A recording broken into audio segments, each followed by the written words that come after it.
اللہ جل شانہ کسی چیز کو یوں ہی ارشاد فرما دے تو کافی ہوتا ہے، اس لیے کہ وہ اس کا فرمایا ہوا ہے، لیکن مضمون اتنا اہم ہے کہ اس کو موقت کیا جا رہا ہے قسم سے، پھر 2 قسمیں، پھر 3 قسمیں، پھر قسم در قسم، تو پھر اس سے سمجھ آتی ہے کہ مضمون کو انتہائی اہم ہے، جس کو بیان کرنے سے قبل میرے رب نے رب ہو کر بھی 11 قسمیں کی ہیں۔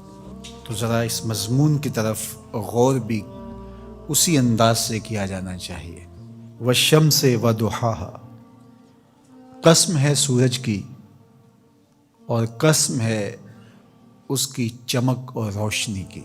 یہ کتنے گنا بڑا ہے زمین سے اور روشنیاں بانٹتا ہے، لیکن مجال ہے کہ اس کے حکم سے کبھی اس نے سرتابی کی ہو، اپنے مقررہ وقت سے ہٹ کے کبھی یہ طلوع ہوا ہو، کبھی غروب ہونے میں اس نے دیر کر دی ہو۔ تو کہا جب اتنا بڑا روشنیوں کا جہاں ہو کے رب کے حکم کا پابند ہے تو یا مشت خاک تو رب کے حکم کو کیوں نہیں مانے گا۔ والقمر اذا تلاہا، اور چاند کی قسم جو اس کے پیچھے نکلے۔ والنہار اذا جلاہا، اور دن کی قسم جب اسے چمکا دے۔ زندگی کی ریل پیل اور چہل پہل دن کے اوقات میں ہوتی ہے، زندگی کا سارا حسن اس دن میں دیکھنے کو نصیب ہوتا ہے، اس لیے دن کی قسم کی۔ واللیل اذا یغشاہا، اور رات کی جب اسے چھپا لے۔ اگر دن کی قسم کہ وہ اجالوں کا نقیب ہوتا ہے تو رات کی بھی قسم کہ وہ پردہ پوشی کا مزاج رکھتی ہے۔ پھر فرمایا والسماء وما بناہا، اور آسمان کی قسم اور اس ذات کی قسم جس نے آسمان کو بنایا۔ دنیا کے سارے انجینئر اکٹھے ہو جائیں، سارے معمار جڑ جائیں، 1 فٹ کی ٹائل بغیر ستون کے سپورٹ کے کھڑی نہیں کر سکتے، لیکن اتنا بڑا آسمان بغیر ستونوں کے کھڑا کیا ہے، یہ میرے رب کا کمال ہے، یہ اس کی کاریگری کے رنگ ہیں۔ والارض وما طحاہا، اور زمین کی قسم اور اس کی قسم جس نے اسے پھیلایا۔ اگر آپ اپنے اطراف میں غور کریں تو آپ کو سب کچھ زمین سے حاصل ہوا دکھائی دے گا۔ یہ جس قالین پہ آپ بیٹھے ہیں، یہ کپاس جہاں سے اگی تھی تو وہ زمین ہے، یہ سنگ مرمر یہ بھی زمین سے نکلا ہے، یہ جو ہے وہ درخت سے لکڑی برآمد ہوئی تو وہ بھی زمین سے نکلا۔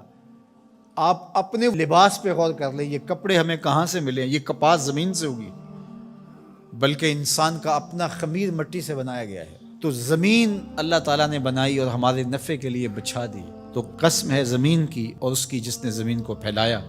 وَنَفْسٍ وَمَا سَوَّاهَا، اور قسم ہے نفس کی، جان کی، اور اس کی جس نے اس کے اعضاء کو توازن بخشا، حسن دیا، برابر کیا۔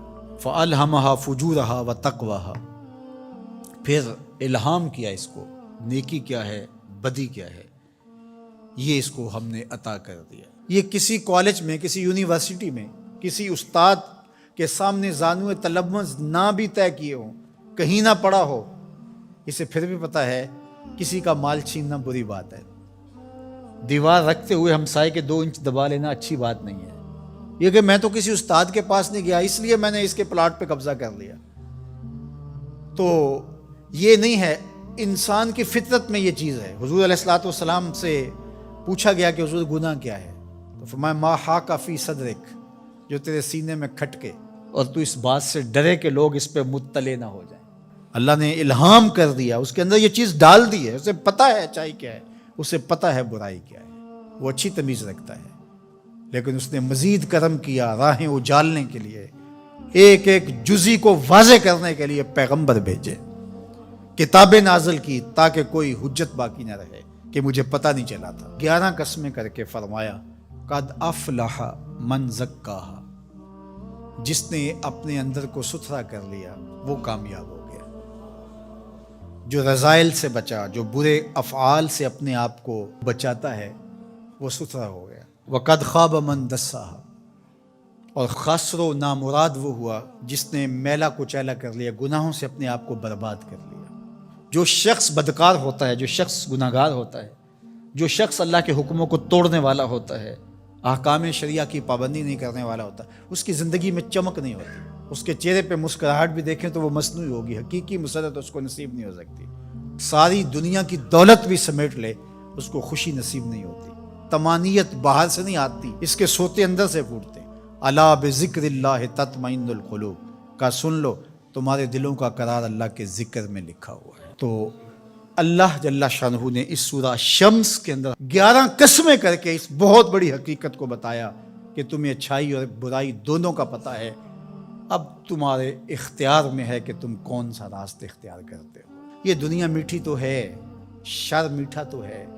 حضور نے صاف فرمایا حجبت الجنت بالمکارہ وحجبت النار بالشہوات.